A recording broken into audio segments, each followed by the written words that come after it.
Welcome to the LCTV Show, a show that highlights organizations in the Lynn community that does wonders. Today, we're going to talk about the Lead Abatement Program that's run by the Highlands Coalition. Here with me today, I got David Gass, and I have Sandra M. Lopez. How you all doing today? Good. Good, thank you. So you guys are running the Lead Abatement Program.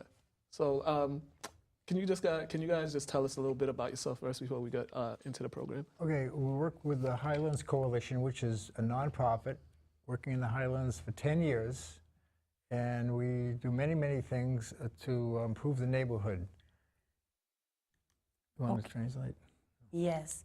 We are in the community for 10 years, and we do many programs for the community, and we try to involve the community in our program. Can you just give the audience a little bit of a background of some of the programs that you guys have done? We've done everything from planting 120 trees to building a garden at Ford School. We marched for justice and for peace, the City Hall with the mayor and others. We built a garden at Cook Street Park. We registered people to vote. We marched in the May Day Parade. Many, many things like that. And on health, we know that there are two ways out of poverty. One is education, but one is health. And that if people are sick, they can get a college degree and get a PhD, but if they're sick, will they be hired? So our emphasis now is on health, and that's why we're really interested in the Lead Abatement Program. Yeah. And Sandra, what got you involved with the Highlands Coalition? Well, it was a very, very strange moment. I remember it was in summer in 2009, and I was walking around Essex Street, and we walking, and then I saw David Gass was cutting the branch in the tree, and I stopped and I said, "Hey, why do you do that to the tree? What is the tree doing to you? Leave it alone. Who are you?" Yeah. And then he looking at me like, "Who you are?" I said, "I am one of the person who fight for nobody cut the tree like you do."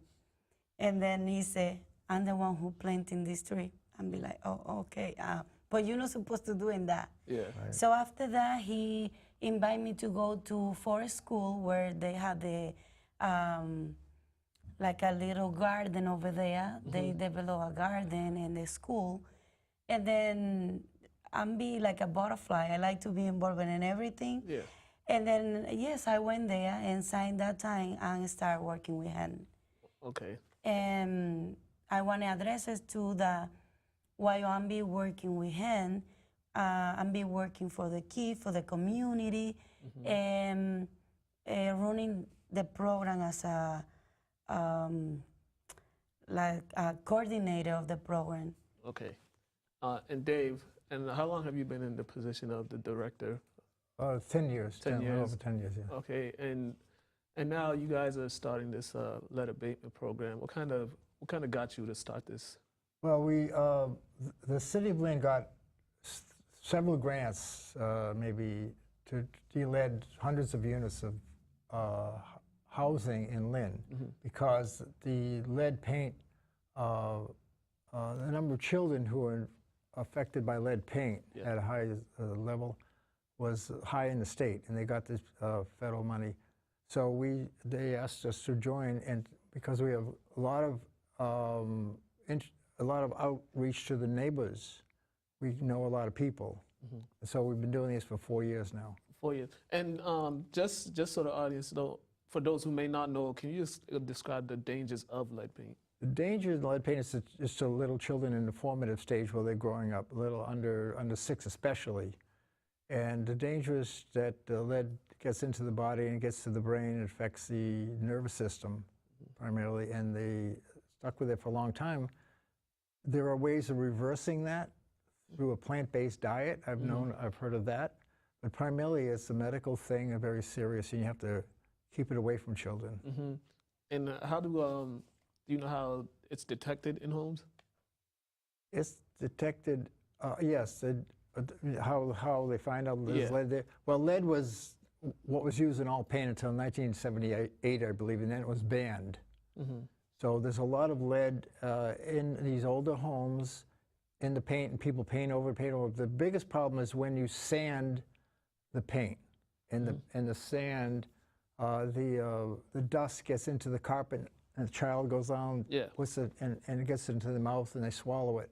That's the biggest danger. It's not to children putting the eye teeth like I did, because it's dulce. It's very sweet. Okay. And so you get the eye teeth into the sill, and I used to do that. I thought it was very tasty, but I'm okay. I don't have, you know. Yeah. But that's the danger of sanding. And for you, Sandra, why do you think this program? Why is this program very important? Well, for me, to inform the community about this program is very important because we need to keep our child safety and healthy. And then the most people get involved, the most quickly we're going to be productive and to have the lead out of the community. All right. So as we move on, so as you guys created this program, what is the overall goal and purpose for you of the program? Well, it's run by Lynn Housing Authority and Neighborhood Development through HUD grants. A little over $2 million. They got to, I think, de-lead 100 units or 150 units, whatever. And so the overall goal is to remove lead paint from houses and certify that and issue a certificate to the owner and to the tenant showing that there's no lead in the unit. And that means the hallways, that means that any area up to 5 feet, you know, the height of the child. So that's the goal. The goal is to remove as much lead as possible in as many units as possible. This could be for you, both of you guys can answer this, but do you know the consequences if like lead paint is found in homes? Consequences to the landlord or superintendent? To the landlord, he's liable. If the child gets is infected by lead, they could be sued, and you could even, in extreme cases, lose your house. So what you want to do is remove the lead and say to a tenant, if your child has a high lead count, it wasn't from my unit, didn't get it here. And that if you remove the lead and the owner has it, the tenant can't come after the landlord because lead, they weren't infected at their unit. So that's very important to the owner. Sandra, do you know of any cases of that happening where the landlord has been sued because of that? Well, we have like some case that wasn't go through the laws environment, but the problem was she get into the unit with the problem, and she want to say that the child get the problem while they getting into the unit. So we figured it out, and then we requested from the doctor the exam to show us how long that child has the lead in the system, and then it shows us that it was long time ago, not in the period year that these people get into the unit. So after that, what will happen is we submit all the paperwork for this owner of the house, and we get him into the program. And then the kid was related to the doctor to get a treatment, and she wasn't removed from the apartment because we deleted. She can continue living at the property. But that case, it was dismissed because it wasn't in the owner house. Okay, so you guys you guys basically help those residents who like aren't familiar with this type of situation. If something happens and they don't know why their child's sick and they find out, you guys kind of come in and explain to them what happened and just like guide them through the process of seeking help? Yes, we start at the beginning, try to convince people that this is for the child's benefit. Most people's children is the most dear thing in their life. They love their children more than anything, and they'll protect them. So young parents, we try to convince them that this is, we have to remove it, and then but the landlord has to sign on to this and apply. So it applies to units that are vacant or have a child under 6. If the child is sick in one day, they won't do it. and you have to verify the income. There's income-based, so the tenant's income has to be shown, and the child's birth certificate to show the child lives there, and things like that have to be done in the application. All right. So, what are some of the benefits that this program will provide? Well, it provides it makes you relax that you know that your child. There's many hazards in home, and by the way, the city comes in and checks on other hazards besides lead when they come in and inspect, so they help you there. But the main thing that people know about is lead paint poisoning, because it's we saw what happened in Michigan, Flint, Michigan, when lead was found in the water, and that was panic around the country. So this is something that we have a clean water supply, but we have to clean up the paint. And the danger is to the health of the children and to the sanity of the parents, you know, that make you feel that you're raising a healthy child. And for you, Sandra, were you going to reiterate something you said? Yeah, Sorry to cut you off. I want to say something too, very important for the audience, that we try to give this message by you. We want to thank you for inviting us to the program, but we want to let the community know that this is not our immigration department involved program or police, because the community get really scared when we knock the door and inform that they think we are related to the immigration department, all that stuff. And we want to clear that. We are working for the community, not for nobody else. And this thing is through Highlands Coalition and Lynn Housing Authority. And can you just speak on what the program provides, some of the things that this program provides? Yes. Do you want me to say in Spanish or in English? Which one you're comfortable with? Both of them could be talked. I'm going to start in English. Okay. So this program provides the owner of the house has the certificate, which is going to say that the property is off of lead paint. And then if the unit has other kind of problem that need to be fixed, the budget is going to be covered that.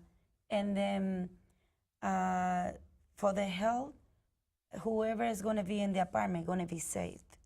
And then the most important thing is the owner of the house, it don't going to spend any money from his pocket, because the state going to be covered by Lynn Housing Authority.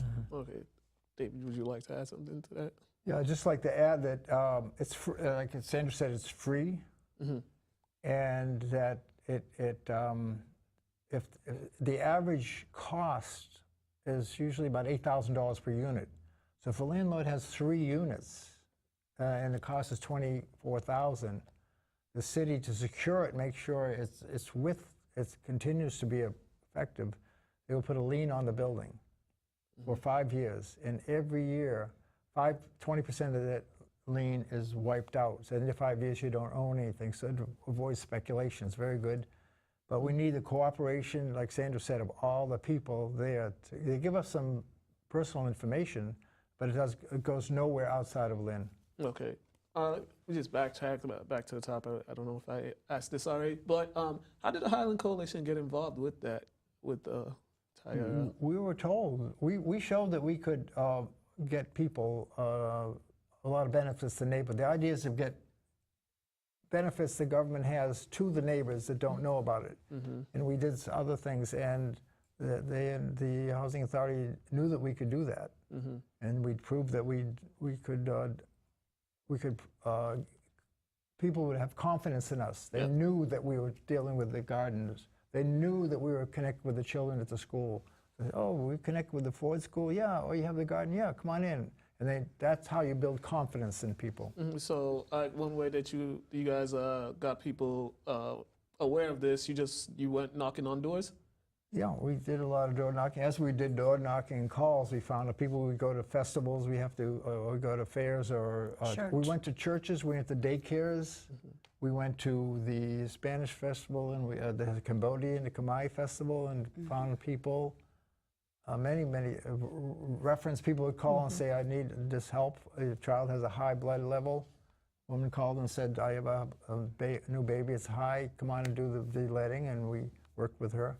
For you, Sandra, how was it difficult to get residents who are not non-speak English isn't their first language? Was it kind of difficult to get them to get on board with this act? Well, I'm gonna say yes. And then the other thing that is really hard for us is we have a lot of Spanish people around from different areas of the South. And then they think that this is a way that they're gonna get cash from the immigration department. And then this is not. We don't share information with nobody else. It says Highlands Coalition and Lynn Housing. That is the state, but it's not involved, nothing of that, the immigration's status.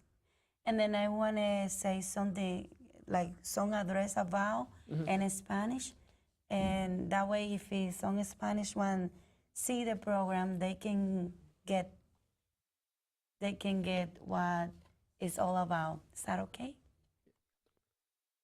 Okay, so estaré diciéndole que mi nombre es Sandra López, que soy la coordinadora del programa de plomo de la ciudad de Lynn y que estoy invitando a los dueños de casa a participar del programa, el cual es totalmente free, y también invitar a los inquilinos de la casa que tengan niños menores de 6 años a participar del programa sin tener que tener miedo de que su información sea intercambiada con el Departamento de Inmigración, puesto que nosotros no trabajamos para ellos y no estamos envueltos en nada que tenga que ver con inmigración.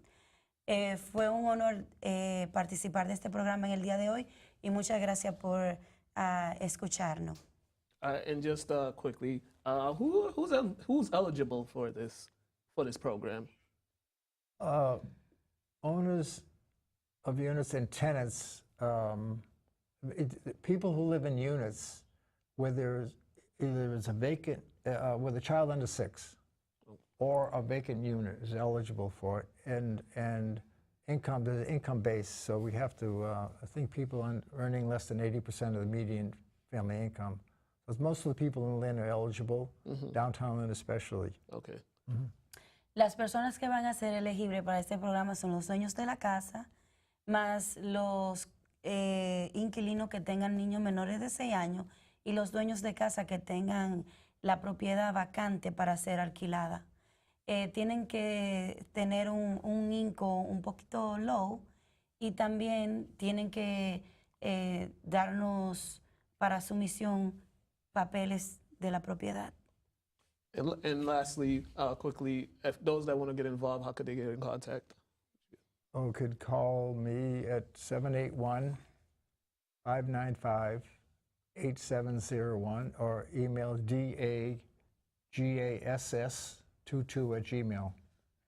En lo que a mí respecta, pueden llamar a Sandra López 339-970-1877. Sandra Lopez 339-970-1877. All right, and I just want to thank my guests, David Gass and Sandra Lopez. You guys have been great. This has been another production of LCTV. You guys have been watching the LCTV Show. I'm your host, Mukala Kabongo. Until next time, have a great day.